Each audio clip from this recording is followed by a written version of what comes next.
good too. And Gretchen, I think everybody knows. So we're working on that very hard, and I think we'll come home with a winner for Michigan, okay? I just spoke with the Secretary of Defense.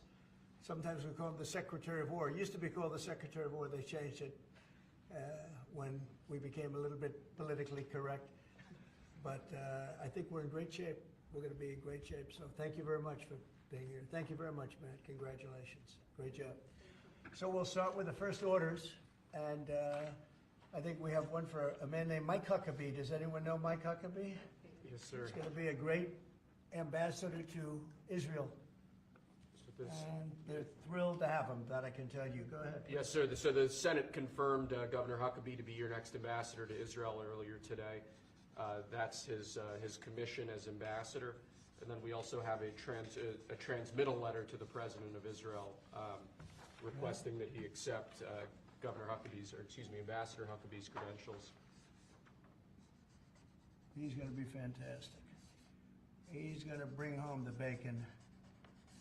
And then Even though bacon isn't too big in Israel. That's just the third letter. I had to clear that up. Well said. Okay. Thank you, sir. Congratulations to Mike. Huckabee. Next, sir, this is a big one.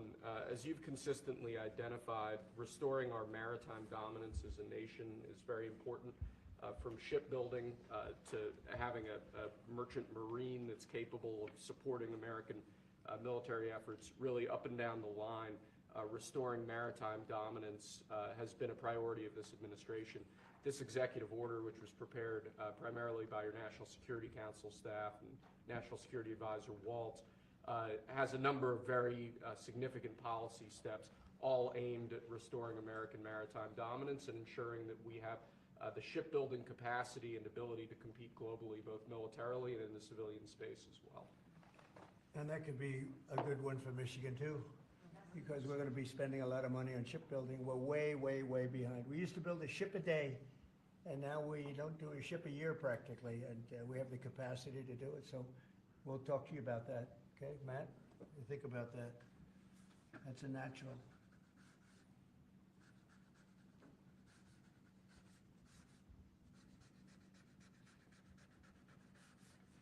Okay, shipbuilding. That's a good one. Okay, thank you. Thank you, sir. The next executive order relates to defense procurement. Our current defense procurement process has been criticized by many folks on both sides of the aisle as being too slow to adapt to new and changing technologies, not delivering the sorts of weapons and systems that our warfighters need in order to compete on the battlefields of the future. So with this executive order, we're going to be modernizing the procurement structure that the Department of Defense uses to allow it to more quickly adapt to changing circumstances around the world. And we're also going to be launching a review of existing procurement programs to ensure that we're getting value for the money and to ensure that we're getting the best possible systems in the field. And which are currently horrible. I'll tell you, they're horrible. That process is ridiculous what they do. They get the highest price and not even good-looking equipment, and we're changing it. We're going to change it to the best. So this is very, very important.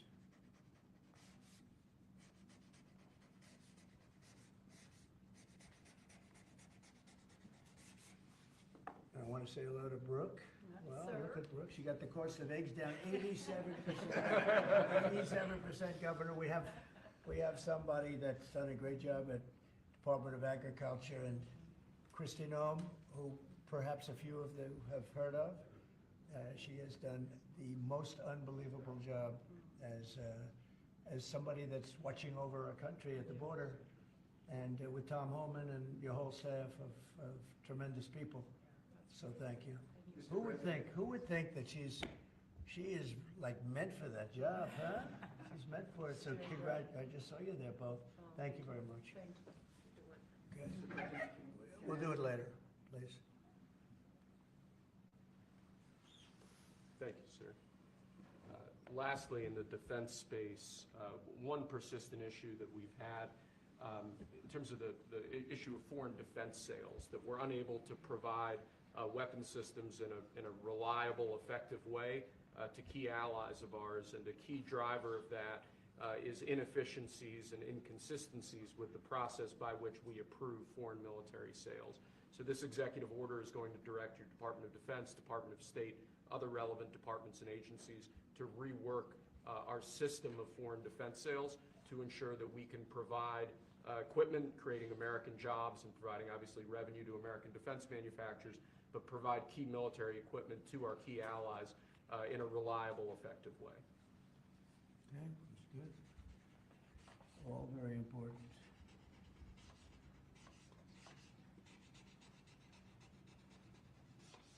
Okay? Because our budget is just about approved, and it's a big budget, and we want to spend the money properly, get the best equipment in the world. We rebuilt our military during my first term, rebuilt it entirely, beautiful. And then some was given away to Afghanistan so stupidly, the most embarrassing day in the history of our country, I think. But it's still, we have to fix it up a little bit, and that's what we're going to do. We're going to do a good job of it too. Thank you. Next up, sir, we have a series of executive orders and a memorandum all relating to deregulation, which has obviously been a major priority of your administration. The first of these is an executive order. The Biden administration launched what you've called a war on showers. They had certain regulations that basically killed the water pressure of showers and other water appliances. You can say it. Go ahead. What are the appliances? I mean, it's everything, sir. Sinks and toilets. Dishwashers, toilets, sinks. But the shower heads are a huge deal. There's no water. You don't get water. It's ridiculous. So with this executive order, we're effectively going to be reversing that set of regulations to ensure that Americans have choice in the consumer market. If they want a low-flow shower head, they can buy one. If they want a real deal shower head, they should have the ability to get one. If you buy a new house, you pay a lot of money, and the developers, you're not allowed to do anything more. They put restrictors on. They used to have a restrictor where you could take it out, but now they weld it in. And you take a shower or wash your hands, whatever you do, including dishwashers where no water comes out. But you wash your hands, and in my case, I like to take a nice shower to take care of my beautiful hair. And I have to stand under the shower for 15 minutes till it gets wet. It comes out drip, drip, drip. It's ridiculous. And what you do is you end up washing your hands 5 times longer. So it's the same water. And we're going to open it up so that people can live, and we're going to hopefully have Congress approve it so it's memorialized.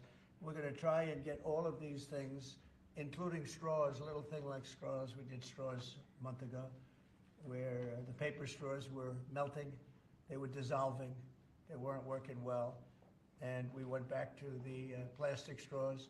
We're going to get Congress to memorialize just about everything we've done here, because most of it's common sense. But the water is horrible. When you go into anytime you see a new faucet, you know it's going to be a long wash of the hands. And so we're changing. It's a big deal. I did it in the first administration. Biden came in his first week, and he had no idea what he was doing, but somebody told him to do it. In his first week, he put the restrictions on all the bathroom utilities. Even in areas that have so much water, they don't know what to do with it. You see those areas all the time with the flooding. So we're doing that, and we're going to get all of the things that you've seen. I think we set a record. We're up to almost 200 and 500 amendments. Nobody's ever done that. We're going to get them approved by Congress so they're memorialized. And we look forward to doing that. Very important. And Congress is going to start working on it as soon as we get the big, beautiful deal done. The big, beautiful deal is important. The biggest tax cuts in the history of our country, that's important.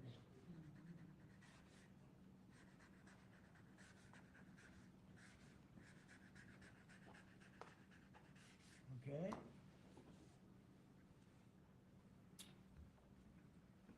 Okay, is that okay? Good. It's a 10. You're taking a good shower. We rate the signatures. That was a 10, that's why. This is another executive order relating to deregulation, sir. There are a lot of regulations on the books that either promote monopoly directly or prevent new market entrants from entering into a given market. The net effect of that is very negative for consumers. So what this executive order is going to do is direct your departments and agencies to work with the FTC, with the Attorney General, with the Department of Justice, to ensure that the regulations we have on the books don't function as anti-competitive barriers to new market entrants. The net effect of all of that is going to hopefully be market forces that redound to the benefit of consumers and ordinary Americans, as opposed to monopolistic businesses. I said yesterday, he was a great, great student at Harvard before it went bad. It's gone really bad. Now they're teaching their students mathematics, basic mathematics. Can you believe it? So what does that mean? They're allowing people in that can't add 2 and 2? What's going on at Harvard? I went to law school there, sir, and it was pretty liberal when I was there, but it's gone way off the deep end in recent years. I don't know if you read that. They're teaching them basic mathematics, people that got accepted to Harvard. How come they got accepted if they don't have mathematics? And we're holding back $8 billion. Can we believe? We give Harvard $8 billion. And we're holding back Columbia, we're holding back a lot of the schools because they were woke. And they've hurt a lot of people. Thank you. Thank you, sir. Okay. There are a large number of regulations on the books. These are regulations that are currently in effect that we believe blatantly violate the law, blatantly violate Supreme Court precedent that otherwise are just blatantly illegal. So what this presidential memorandum does basically just directs the heads of your departments and agencies to follow the law and to cease enforcing regulations that are blatantly illegal or unconstitutional. It's a big deal.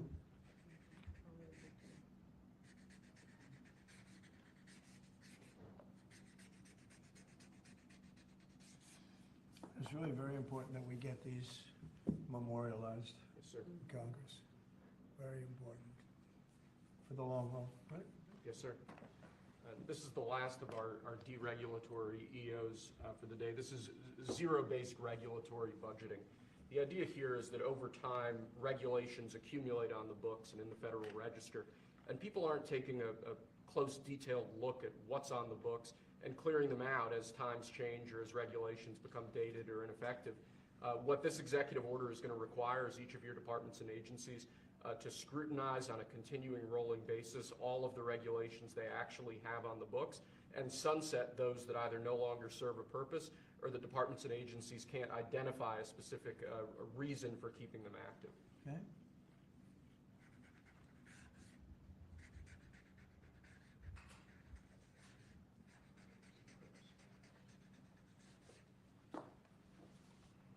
Okay.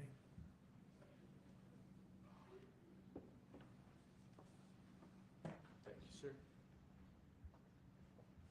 Sir, you've taken action against a number of law firms that have in one way or another been involved in the weaponization of government or actions of lawfare. One of those law firms is Sussman Godfrey, similar to what we've done previously with other law firms.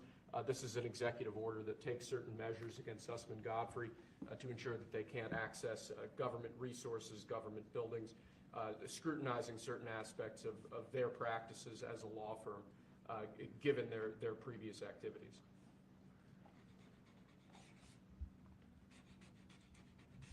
And we signed with many law firms, the ones that we thought were inappropriate, and they've all agreed to pay $1 million. They went for some pretty big numbers. I guess we have a total. What do we have? What's the total about? What's the total right now, Steve? About, would you say? Getting close to probably 600-700 million now, I would think. We've multiple at 100 million, some at 125 million. So the numbers are adding up. We're going to be close to $1 billion soon. One at $40 million. Millions of dollars an hour. But they don't admit guilt. Remember that, they don't admit guilt. But, and we have another 5 to go, I think, 5 of them. And this one is just, we're just starting a process with this one. Yes, sir. Because there were some very bad things that happened with these law firms. And this firm was very involved in the election misconduct. Weren't they all involved in the election of this guy? I think they were all involved. Yes. Anyway, so they went from $40 million to $125 million, and most of them are at about $100 million, right? All right.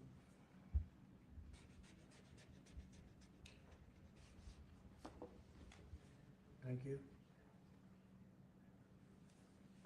Thank you, sir. The next presidential memorandum we have for you relates to Miles Taylor. You may recall that Miles Taylor served in the Department of Homeland Security during your previous administration. In his capacity with the Department of Homeland Security, he leaked classified information. He wrote a book under the pseudonym Anonymous, making outrageous claims both about your administration and about others in it. What this presidential memorandum is going to do, one, it's going to strip any active clearance that he has in light of his past activities involving classified information.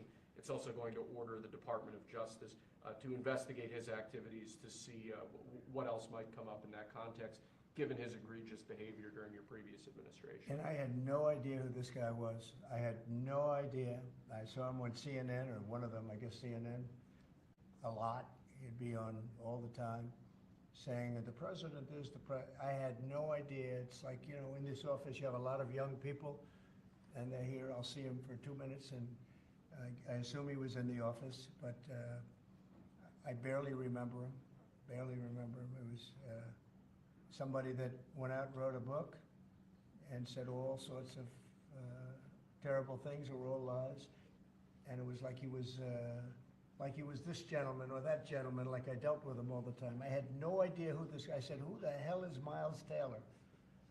And he made a living on going on CNN talking about the president. And I think what he did, he wrote a book, Anonymous, said all sorts of lies, bad things. And I think it's like a traitor. It's like spying. He walks into the office. He's supposed to be sitting here. A lot of people, you know, I'll be here, and there'll be 20 people standing in the room. There'll be oftentimes young people in the office. I assume he was one of them at least. But I didn't know anything about him. And he wrote a book, Anonymous, and I always thought it was terrible. And now we have a chance to find out whether or not it was terrible. But it was a work of fiction. Got a lot of publicity, got himself a nice job with CNN, or one of them. And I think we have to do something about it. You can't have that happen. If that happens to other presidents, it wouldn't be sustainable for other presidents.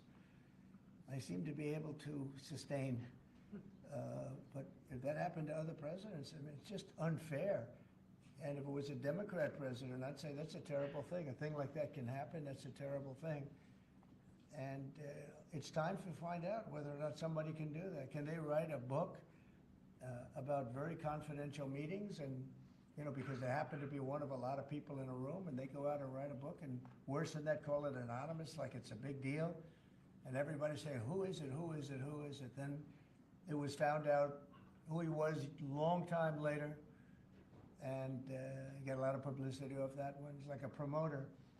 But we're going to find out whether or not somebody's allowed to do that. I think it's a very important case, and I think he's guilty of treason, if you want to know the truth, but we'll find out. And I assume we're recommending this to the Department of Justice. Yes, sir.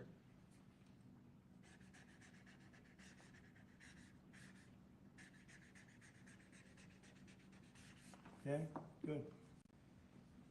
Terrible guy. Similarly, sir, Christopher Krebs, the former head of CISA. This is a man who weaponized his position against free speech in the election context, in the context of COVID-19. This is it's a similar presidential memorandum to the one you just signed. It addresses his access to government, existing clearances he might have, and further instructs your Department of Justice, other aspects of your government, to investigate some of the malign acts that he participated in while he was still head of CISA. This is another one. I don't know that I met him. I'm sure I met him, but I didn't know him. And he came out right after the election, which was a rigged election, badly rigged election. We did phenomenally in that election. Look what happened to our country because of it. Open borders, millions of people coming into our country. Russia and Ukraine, that would have never happened. October 7th would have never happened. Afghanistan, the way they withdrew with 13 dead, but so many killed, actually. I mean, so many killed outside of the 13 soldiers, hundreds of people killed. And maybe, I don't know, never mentioned, but I mentioned it, 42 or 43 people so badly injured, the legs, the arms, blown off, the face. And this is all because of an incompetent group of people that preceded us, and that would have never happened. And this guy Krebs was saying, oh, the election was great, it was great. Well, it's been proven that it was not only not great. When you look at all these lawyers and law firms that are signing, giving us hundreds of millions of dollars, it was proven by so many different ways in so many different forms, from the legislatures not approving to the 51 intelligence agents that worked at, from all of the different scamming operations. It was a very corrupt election. They used COVID to cheat. And we're going to find out about this guy too, because this guy's a wise guy. He said, we've proved this is the most secure election in the history of our country. No, this was a disaster. And frankly, we should go to paper ballots, same-day voting, voter ID, and one other thing, you should get a little certificate that says you're a citizen of our country. You get a citizen piece of paper that says you're a citizen before you can vote. But you want voter ID and you want paper ballots, and you really want same-day voting. If you don't have same-day voting, they decide to change the air conditioner. Oh, we're fixing the air conditioner. Let's move all these boxes. We'll bring them back in a few days, and then they don't bring back those boxes. We got to have safe elections. We have to have borders. Ideally, we have to have a free press, which we don't have. We don't have a free press. We have a very dishonest press. This is an honor. We're going to find out whether or not he was right. This was a disgraceful election, and this guy sat back saying, well, I'm a member, or like he's a Republican or something, and almost right from the beginning. And he's tried to make the case that this election was a safe election. I think he said, this is the safest election we've ever had. And yet, every day you read in the papers about more and more fraud that's discovered. He's the fraud, he's a disgrace. So we'll find out whether or not it was a safe election. And if it wasn't, he's got a big price to pay. And he's a bad guy. Here's another one. I have no idea who he is. Krebs. I have no idea who he is. I'm sure he was in the room at some point, just like you're all in the room, but I have no idea who he was. So thank you very much. Those last two are very important, I think, for the country. Thank you, sir. And lastly, we just have 3 proclamations. These are the sorts of things that most presidents use an auto pen for. You obviously don't like using the auto pen much, if at all. The first of these is National Former Prisoner of War Recognition Day. This is one that you did in each of, I believe, each of the previous years of your previous administration, recognizes former prisoners of war. More generally, this proclamation is written to acknowledge the great steps you've made both in this administration and your previous administration on behalf of veterans, homeless veterans, others who've suffered in that way, and basically stating that it's a priority of your administration to ensure that veterans and homeless veterans are cared for properly. Good. And you know what, they ought to find out who was using that auto pen, because whoever that person was, he or she was like the President of the United States, and I'm against auto pens. I think auto pens are not a good thing, especially when you're talking about documents like we're signing today. If he can't sign, then he can't be president. It's pretty simple. Let's see whether or not he could sign. But I think that should be tested. I really think that should be tested. It's another one. And you may think about it, because how can a man that, did he really know that when they gave all false information on the council, I mean, the whole unselect committee of political lunatics, they destroyed all the information. You can't get any information. They went for like a year and a half, almost 2 years, screaming and ranting and raving. Democrats plus 2 worse than Democrats. You had Cheney, Liz Cheney, and crying Adam Kinzinger, crying Adam. Every time I looked at him, he was crying. The guy was a crier. But You can't do that. You just can't do that. So we're going to find out a lot. I think we're going to find out a lot. These last 3 or 4 have been they've been very, very interesting. We'll see what happens. Sir. But I don't think a president should be allowed to use an auto pen when they're signing very, important legislation. I think a president should sign it, not use an auto pen. And we're going to find out whether or not he knew what the hell he was doing. I'm sure at this point he'll say, I signed it. They'll tell him what to say. But to give pardons to people that destroyed all the information. If you destroyed information on a civil case, just a civil case, not a criminal case, a civil case, they put you in jail for that. And they found out that Pelosi was the one that was in charge of the security of the Capitol, and she knew all about it, and she admitted her guilt to her daughter, who was a movie documentary person. I'm sure her daughter's not too happy about that. I'm sure Crazy Nancy's not too happy, but we found out all the things, everything. And we go for the information. Sir, we've destroyed all of that information. If I haven't destroyed it, I wouldn't be sitting here right now, I guarantee you that. I'd be sitting someplace else. So I think it's something that we should really look at, because that's so important. The whole concept of an auto pen, because whoever's, auto pens are run by somebody. Whoever ran the auto pen was president of the United States. And I would be willing to bet that Biden didn't know, probably didn't know anything about any of it. Very dangerous, very dangerous. So you're going to check that out, right? Yes, please? sir. We're working on it right now, sir. This is just another proclamation, sir, declaring National Crime Victims' Rights Week. You've obviously made it a major priority of your administration to track down and at times deport criminals who have committed violence on our streets, who have victimized so many people. This is an annual proclamation that hopefully gets Americans to remember that when crimes occur, there are real victims, there are real people who are affected, and there are people who suffer as a result. Okay, it's very important. Thank you. I just want to add, so we're working very hard with Democrats, the governor, with Matt Hall, with a lot of transportation, Sean, and all of the people trying to keep Selfridge Air Force Base open, strong, thriving, and I think we're going to be successful, Governor. I think we'll be very successful at that. We've gotten some good feedback from Pete Hegseth and Department of Defense, and they're talking about F-16s, they're talking about F-35s, et cetera. That it's a great piece of property, it's a great location, and it's a great state. So I think we're going to come back with a very good answer. We're also working on a certain fish that's taken over a beautiful lake called Michigan, right? And that's a tough one. That's a tough one. It's very, do you want to just talk about that? Sure, Mr. President. Yeah, first of all, I want to thank you for caring so much about Michigan. We've been working a long time. We couldn't get Joe Biden to do anything about either one of these issues, particularly Selfridge Air Force Base. It'll be critical to Michigan's economy and our security when you're able to deliver us another mission there.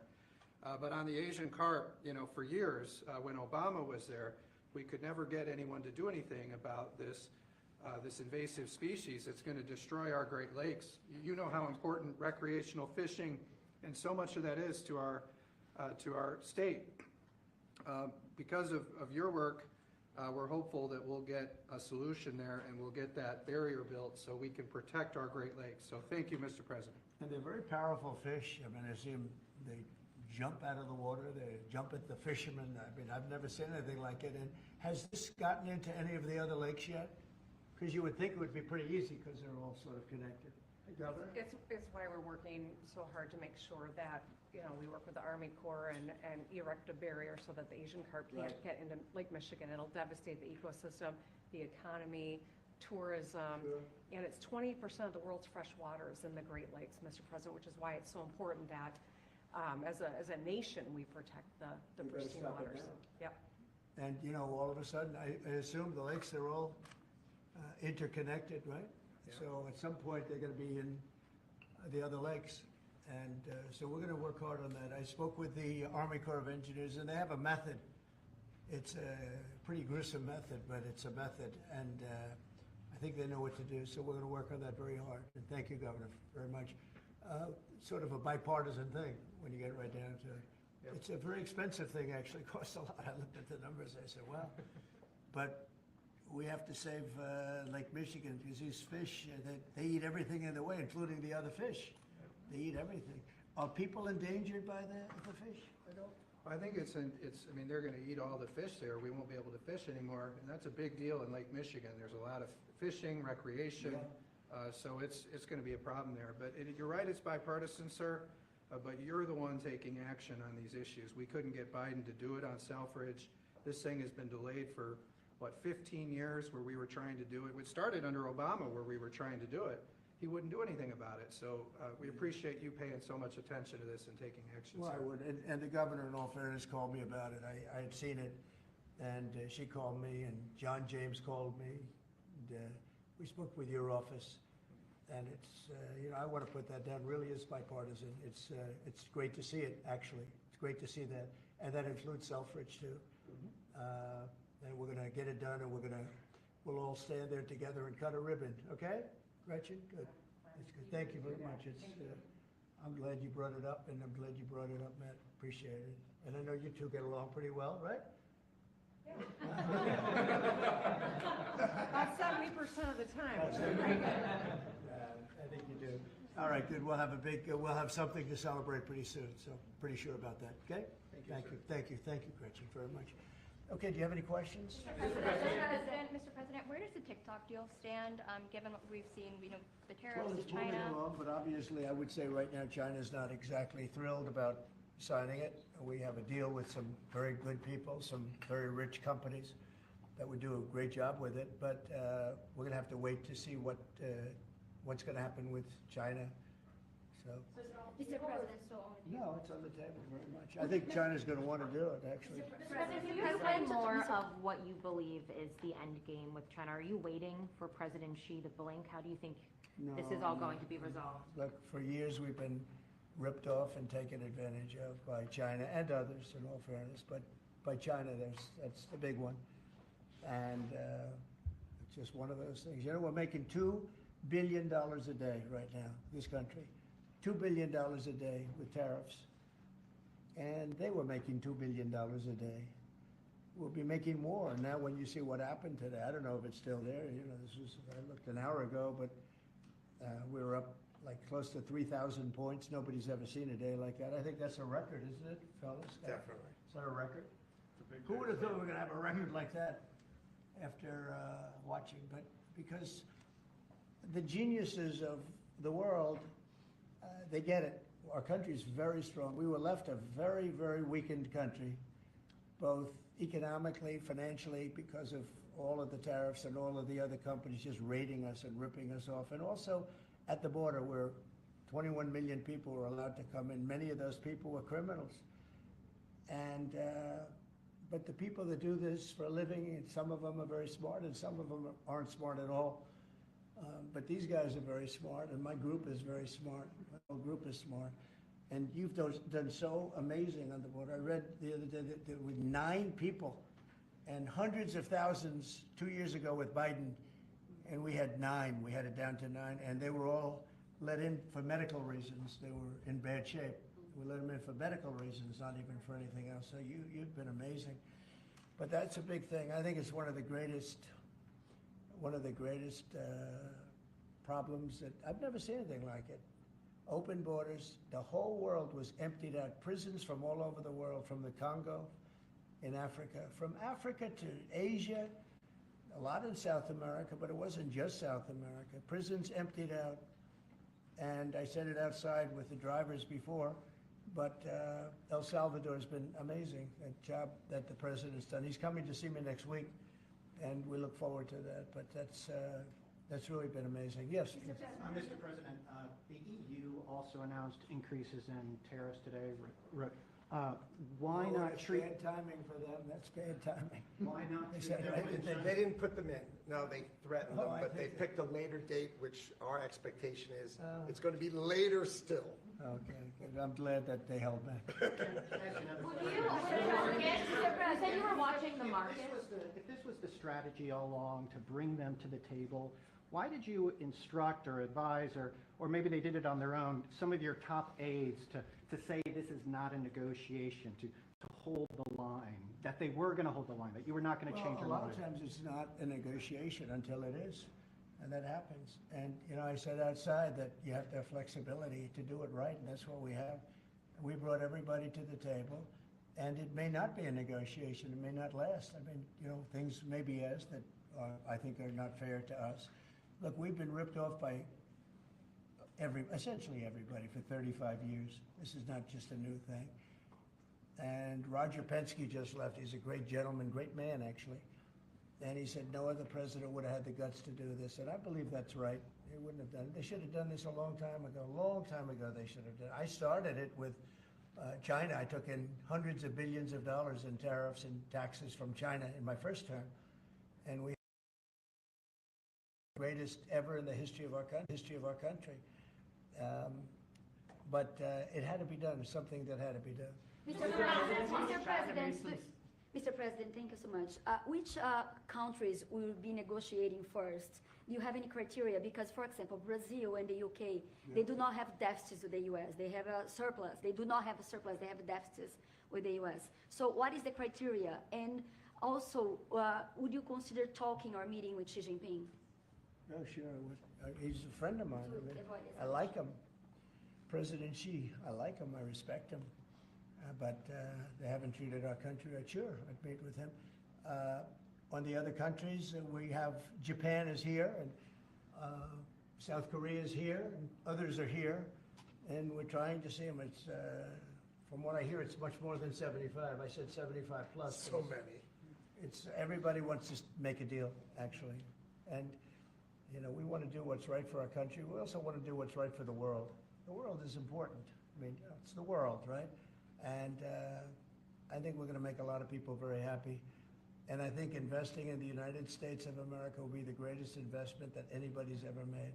Mr. President, can we still expect to see the sectoral tariffs, so the pharmaceuticals, steel, is that something you're still considering moving forward with? Yeah, well, I will be, because we want them coming back. We realized during COVID that we don't make our drugs and our pharmaceuticals in this country. So I realized that, and it was a big realization. We had to go to China to get drugs. We had to go to other places. I won't even mention the names, but we had to go to other places. We don't make it, and that's because we let them leave. And now if they want to come back, we're going to put tariffs on the pharmaceutical companies, and they're going to all want to come back. They're going to come back. I'm not going to pay them any money like Biden with the chip deal. That chip deal was horrible. They give billions and billions of dollars to chip companies. All they have is money. They have so much money. And they give billions of dollars, and they're just going to keep the money. They're not going to spend it. And the only thing that's going to bring them back is you say, we have a barrier. You have to pay 50% or 100% or 200%. And if they have to pay that, they're going to say, we're not going to pay that. We're going to build here. And that's what happened. We're the biggest, most prestigious chip company in the world, spending $200 to $300 billion. Think of that, $1 billion to build essentially one massive plant. It'll be one of the largest plants in the world, and we're going to get them very quickly. We're going to get them energy. We're going to get them the electricity they need and the energy that they need, and it'll be approved by Lee Zeldin, a total professional, and it'll be approved very quickly, and they'll get their zoning very quickly. They'll have everything done in a matter of months. Thank you, sir. You've procured a record amount of private sector investments since your election, $7 trillion. You talked about the importance of all that. Can you talk about how these investments will have a positive impact on families who felt like the previous economy left them behind, and why your executive orders on coal yesterday is so important given the amount of manufacturing that you're ushering back in? Good, thank you. And which is correct. We have, I would say, more than $7 trillion now, right, of investment coming in. Apple is coming in for $500 billion alone. We have other companies coming in with massive numbers. We have car companies that are coming in. No, we've never seen anything like it. Maybe in the 1940s or 50s or something, but we've never seen anything like it. They had 3 plants canceled in Mexico. Not that we want to hurt Mexico, but we're for us. And that's what my job is. It's not to take care of other countries, but I want to I want to help other countries as much as I can, but we have to take care of America first, and it's about America first. So we have many, many companies coming in that would have never come in if we didn't win the election and then put the tariffs on. And they're coming in because when they build in the United States, there are no tariffs. You don't have to pay any tariffs. So instead of paying 30, 40, 50% or 25%, but it could go a lot higher in some of the industries. So we have steel mills right now that are raging.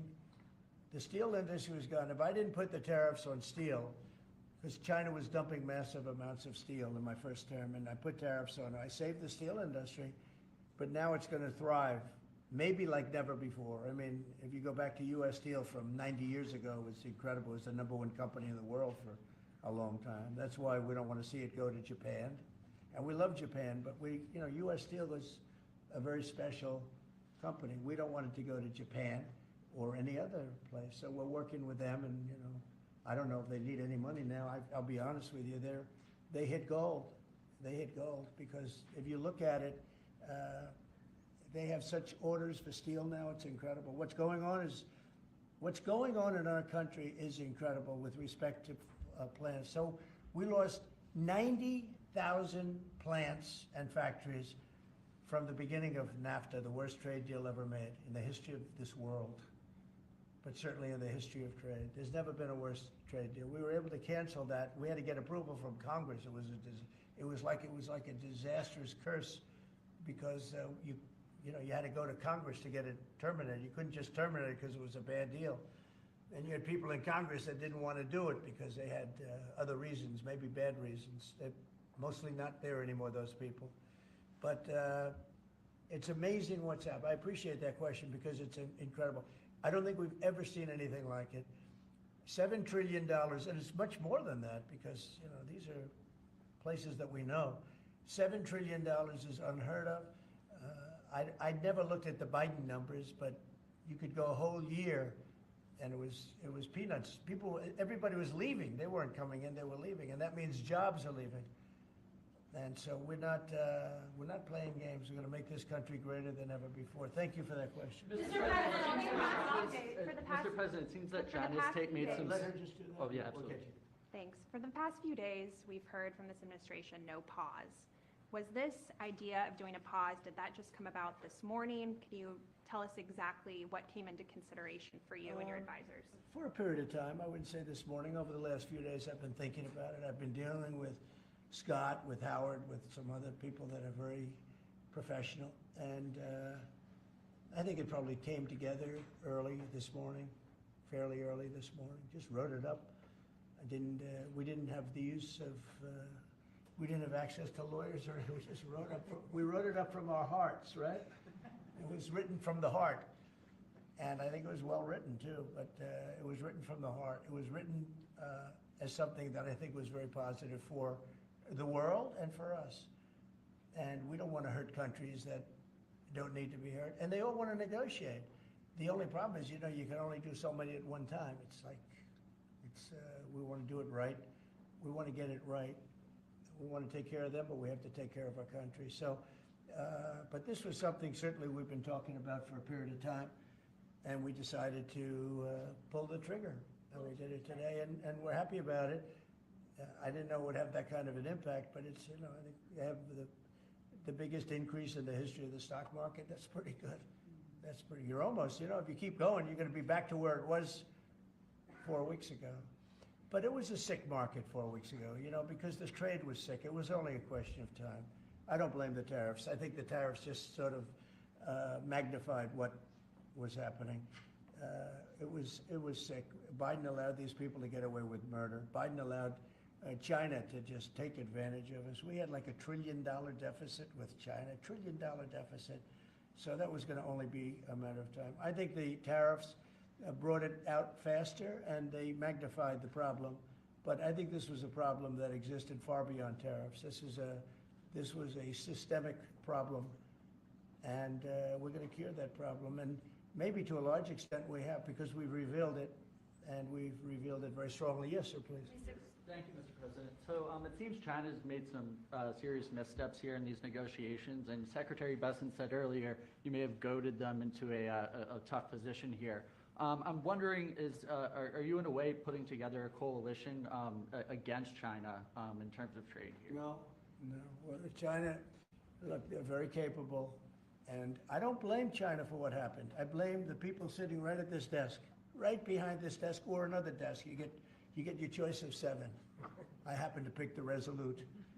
But I blame the people sitting behind in this chair, behind this desk, for being stupid, incompetent, or not having courage. This should have been done years ago. This should have been done before Obama, in all fairness. Not only Biden, Obama. This should have been done many years ago. This started with the World Trade Organization, which was owned by China. It was owned and paid for by China. They didn't even have to do things. They considered them a nation that was undeveloped. They said they were a developing nation. Well, we're a developing nation too, if you think about it. Look at our inner cities. Look at what's happened. I think we're starting from ground zero there, right? So we're a developing nation too. No, I don't. I know it's a lot of people take heat for saying it, but I blame the people sitting at this desk more than I blame China. If China can get away with what they got away with taking hundreds of billions and trillions of dollars right out of our pocket, because our people here were stupid. They were stupid people. Maybe corrupt, I don't know. I don't know how you can be that stupid. How do you get to be president and you're stupid? But they certainly weren't courageous, and they allowed this to happen. And with Japan and with many other countries that took advantage of us. I mean, we had deficits with almost every country. I used to read these things. First term, I'd read them. I'd actually read the agreements. I'd say, how could anybody agree to this stuff? So certainly they were rough, and they were tough, and they were smart, and you can blame them, but I really blame the people that allowed them to do it, because you know, if you could read first grade and you could read these agreements, you'd say, these are terrible deals. I actually used to say, who would allow deals like this to be made for our country? And maybe it's people that didn't care. Maybe it's people that weren't courageous. Maybe it's people that were corrupt. I don't know. But I blame those people more than I blame anybody else. Mr. President, you've been very specific in saying that you would like the EU to purchase U.S. energy. Is there something specific that you would like China to do? Well, you'll be hearing about that, yeah. There are a lot of things I'd like China to do. Are there some examples? There are a lot of things that I want China to do, and I'll be telling China what that is. Not you, but I'll be telling China. Mr. President, Iran, you said the other day that if they do not agree to a potential nuclear deal, that it would be very dangerous for them. What Yeah. specifically Well, they did you can't have a mean? nuclear Did weapon. you mean military action, though, if they don't agree? Oh, if necessary? Absolutely, yeah. And you have a. Do you have a deadline for these Yeah, talks? I do. And You're talking about with Iran? Yes. Yeah, I They're do. saying it's Do you have something unacceptable. definitive this weekend, or do you see this as the start of a process? It's a and- start. Do you have a timeline? We have a little time, but we don't have much time, Who is starting the? because we're not gonna let them have a nuclear weapon. Is Can't it let them have a going to be nuclear weapon. there, Mr. President? And we're gonna let them thrive. I want them to thrive. I want Iran to be great. The only thing they can't have is a nuclear weapon. They understand that. When is You know, the people are so incredible in Iran, and they're so smart. They're very smart people. But, you know, they're in a rough situation, rough regime. But they understand, and the leaders understand. And I'm not asking for much. I don't, they can't have a nuclear weapon, and I've said that. And I was a little bit surprised, because when the election was rigged, I figured they'd get the weapon, because with me, they were broke. They were broke. They had no money because of the sanctions. Nobody could buy oil. We did that to Venezuela just recently. And we'll do it to other countries if we have to. When is the clock I want running to on see, this? I want to see Russia and Ukraine make a deal. They got to make a deal.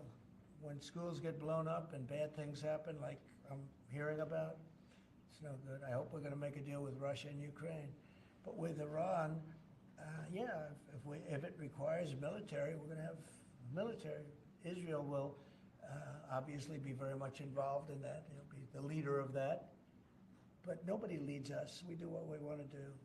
When would the clock run out on the talks? Before Say- you might, when would the talks need to conclude before you might do military? I can't really be specific, but you know, when you start talks, you know if they're going along well or not.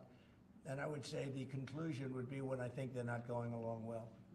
So that's just a feeling. Mr. President, on the subject of U.S. troops stationed in Europe, do you have any plans to reduce the number of U.S. troops in Europe or in other nations? Well, good. I mean, it depends. We pay for military over in Europe. You know, we don't get reimbursed by much. South Korea too. So it'll be one of the things we discuss. That's unrelated to trade, but I think we'll make it part of it because it makes sense. Be nice to wrap it all up in one package for each country. You know, it's nice and clean, and we have plenty of law firms. These are great law firms that we signed with, the best. And I think part of the way I'll spend some of the money that we're getting from the law firms, you know, in terms of their legal time, will be, if we can do it, I think we can do it, using these great law firms to represent us with regard to the many, many countries that we'll be dealing with. We'll have good lawyers representing us, but we want to have good lawyers, and these are the best, considered the best lawyers in the world, right? I mean, considered the best in the world. I don't know. They just went off a little bit. Mr. President, two questions. On Iran, do you have an update on who will be participating or conducting these conversations?